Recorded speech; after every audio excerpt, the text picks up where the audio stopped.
How y'all doing? We got ourselves another TwoSun here. This isn't actually the one in question, but it's from the same maker. This one we're talking about here. This one I had taken a look at a couple of weeks ago. This is the TS135 from Max Tkachuk.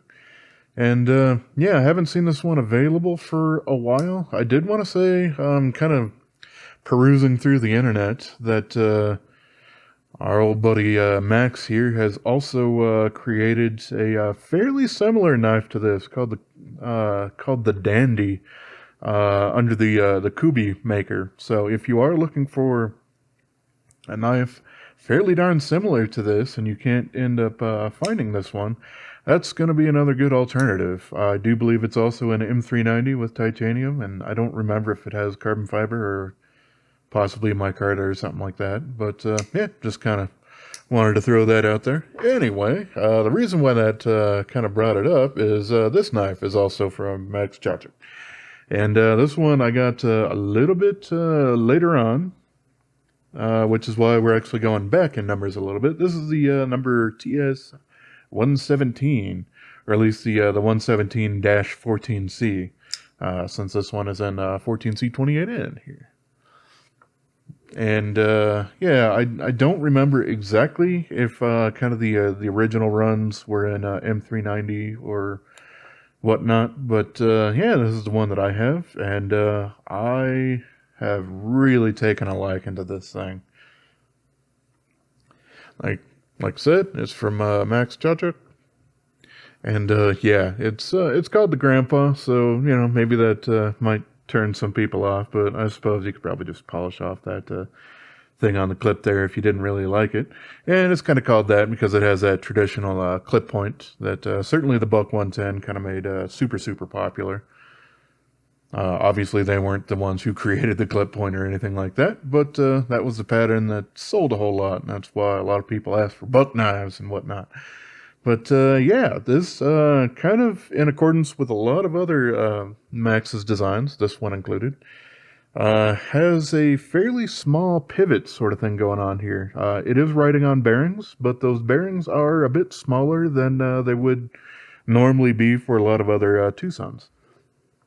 That's just kind of been the way of it with most of Max's releases. But yeah, this thing ends up being incredibly comfortable. It's a bit on the thicker side, which I think definitely helps with that, but it's fairly thin behind the pivot here. And at least for me, it just melts into the hand. It's fantastic. I don't really get any hot spots, especially not on the clip or anything like that. It just works out super fantastic. You know, it's not going to be the hardest use sort of thing because that pivot and the amount of metal behind it isn't, you know, super crazy thick or anything like that. But for, you know, most of your EDC tests, this thing works out stupid good. It's got a back flipper here. Works out pretty well. But you can also see we have dual, I'm going to call them matchstick pulls because they don't reach all the way out there, but you could also call them fullers. And that does allow you to really easily do the reverse flick. And you can kind of get your thumb basically down there and kind of roll it open.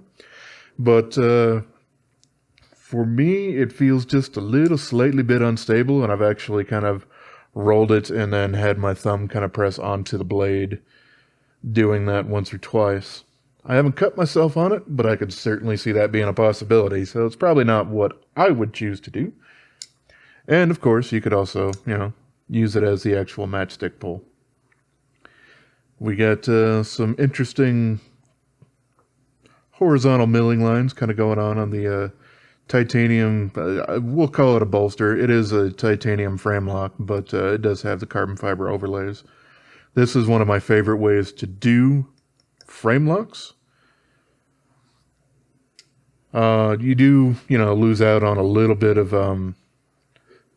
of steel behind there, but you don't run into any of the problems of putting too much pressure on the lock bar when you're trying to flip the knife open. I've seen that on a ton of knives from my roommate when I'd hand them to him. He's not knife guy, but yeah, he's at least a little interested in the hobbies that are going around in his house.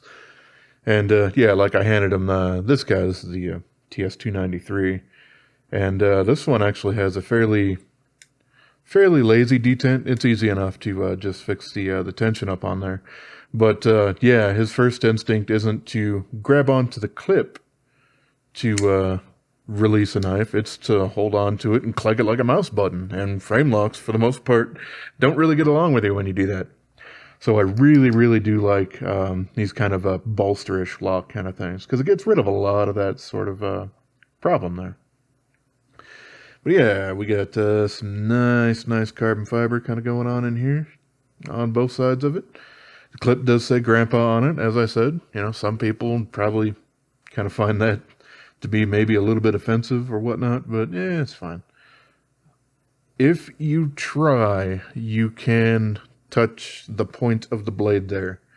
But as close as it actually looks, you have to really try. It's nowhere near jutting out there or going to catch you or anything like that. Also, on the backside, the blade is very well hidden. You can't get to it at all there, so the blade and your fingers are fantastically protected from it. And that's always a good thing. I like to see that sort of stuff. We have a decent sharpening choil. When I did sharpen it, yeah, it does have just a little bit of a smile kind of going on there at the end, seeing as the plunge grind is a little bit more gradual, which I find aesthetically pleasing, but does create a little bit more of that of a problem. But that's perfectly fine. I don't really let it get to me too much.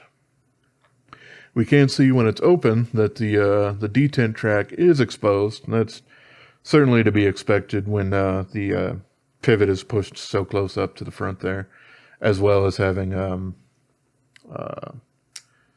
blade stop mounted to the blade. As you can see, it travels on the outside. It's not encapsulated in there. But yeah, I'm not sure exactly really what it is. I mean, clip points don't usually speak to me all that much, but this thing has been fantastically useful, just really well designed. We don't have any jimping on the top, but it does ramp up, and it's very comfortable to use basically wherever my thumb sort of goes. Having the blade kind of dip down a little bit before going back out to the tip really does get you a little bit more of that downward cutting force. It works out really well. And yeah, that tip is it's not the thinnest in the world, so you still have a little bit of structure out there. But yeah, this isn't like a Tonto tip at the end. You know, it's still a little delicate flower, if you will. The one thing that kind of makes me dislike it just a little bit is, you know, how they have the milling out of the carbon fiber there for the, well, it's technically the backspacer, but the, what's the stupid word I'm looking for? Lanyard. The lanyard hole. It just kind of looks like it was tacked on just a little bit. I would have loved to see if they did something like, you know, one of those internal ones. Excuse me. With a pen, or you know, even this kind of pillar here to go through there and have that in the channel in the back. That would have been great. But all that being said, even you know, holding it back there, it's not pointy. The carbon fiber doesn't really feel uncomfortable back there if you do want to have one of those choke back kind of experiences. So yeah, ergonomically, this thing is fantastic. We have mostly T8 hardware on here. And by that I mean T8 for the pivot and the two pillars here. Max also does like to use some T6, which, you know, also on this one here. So holding the scales on, or the carbon fiber scales on to the titanium frame lock there, those are T6, as well as the pocket clip screw is a T6 as well. Yeah, let's see. Let's go ahead and do some measurements. If I can locate all of my stuff.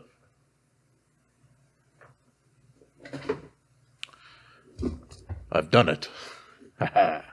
All right.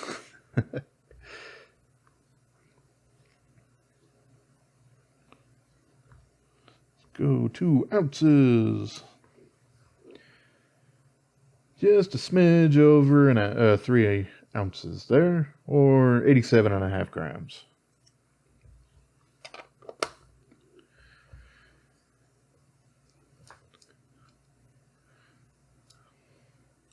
Let's see, this guy does get a little, it's basically about the same here. So yeah, like I was saying, it's not super, super thin, but that does really fill out the hand when you have it gripped there. So yeah, it's 0.58, maybe 0.585 of an inch there. And yeah, let's go ahead and check out that blade length.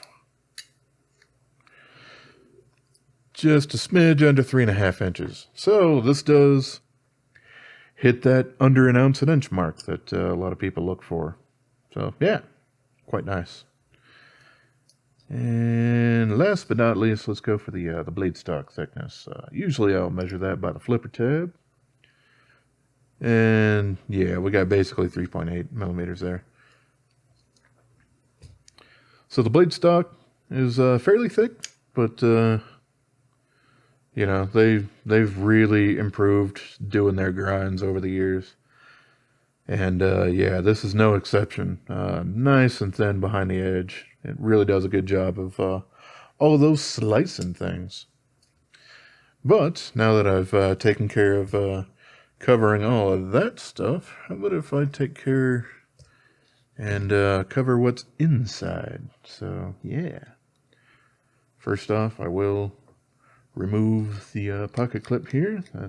Like I said, that's a T6 screw. Yeah, we can pull that out, and yeah, it's square in there and quite deep into the carbon fiber. So this thing is pretty darn rock solid. I don't have any problems of it getting loose and swinging from side to side or anything crazy like that.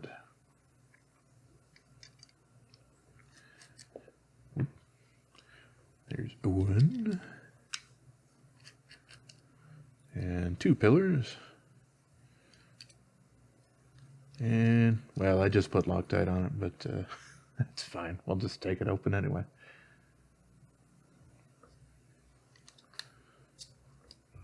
Open up, y'all. I'm coming in.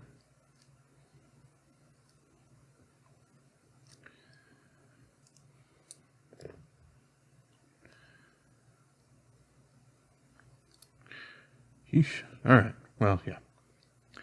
So we got the bearing race. This guy doesn't really have the full groove kind of race that you'll see on some of their other knives, but still, you've seen how nice and smooth the action is there. And yeah, up here at the bolster, they've also done a little bit of skeletonization.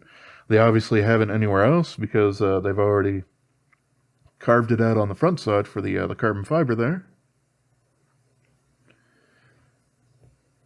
And yeah, you can see what I'm saying. We have these little itty bitty ceramic bearings.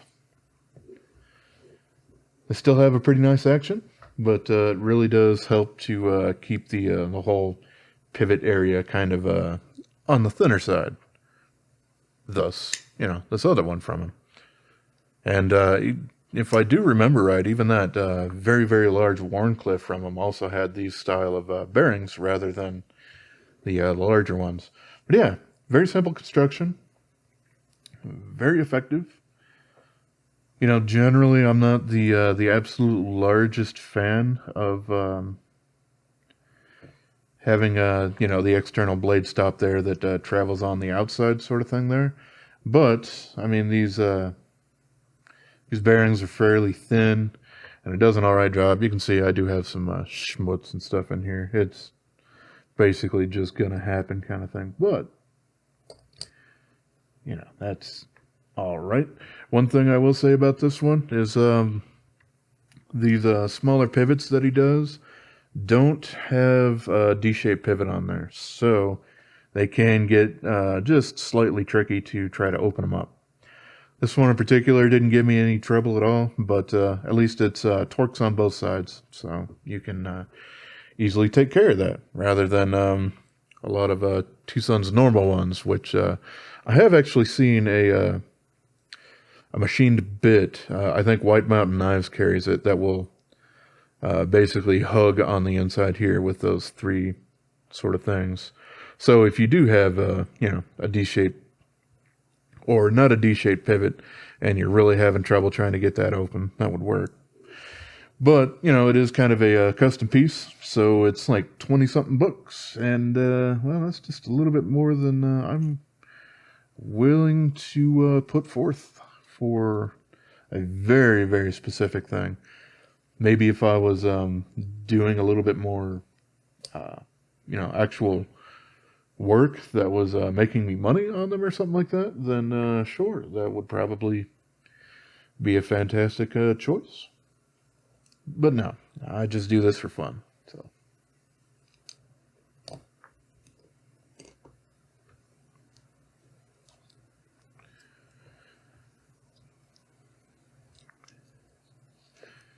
Yep, this is another one that has the fun thing of I will not pick it up to screw on the pivot to show y'all, because the back spacer here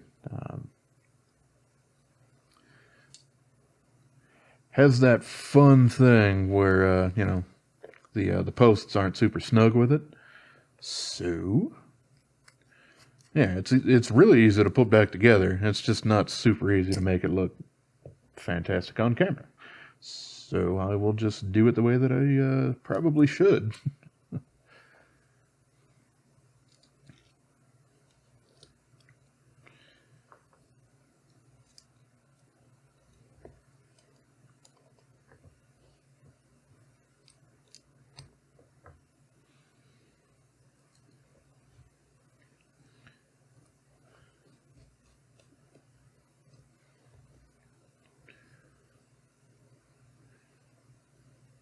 Do.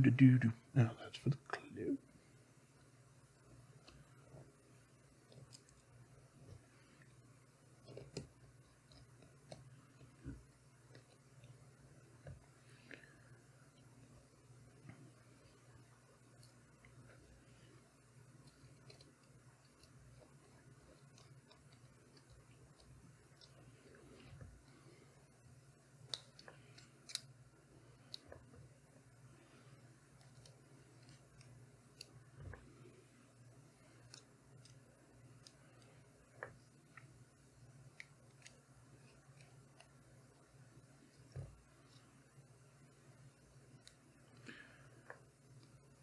Alright, yeah, the pivot's fine. It's just some of these guys here that I need to tighten up just a little tiny bit. There we go. Yeah, we're nice and centered. Sweet. That is something that I do definitely have to give to TwoSun in general, is their knives are pretty darn easy to actually take apart and maintain. That certainly makes me happy. Some other companies, a lot of other companies are pretty good about it, but yeah, these guys are pretty darn great with just the quality of the hardware, where it's not really going to strip out on you or anything like that. So that's fantastic. And just, they're fairly easy. They got a few pillars, and yeah, just makes it a joy to be able to take them apart, to either look on the inside, clean them out, whatever you might want to do. But yeah, that's basically everything I got to say about this one here. I am really happy that I picked it up. There's probably a reason why it's kind of a little bit more of a popular design, at least as far as the eBay pricings are going. These guys always seem to be kind of up there in the high 70s, which, I would kind of assume with a lot of the lower numbered ones, when they do appear there, they usually go for a little bit less, but this guy seems to be holding his price. Now that I have it in my hand, I certainly understand why. So yeah. Alright. I appreciate y'all for watching. Have yourself a wonderful rest of your day. And possibly consider subscribing.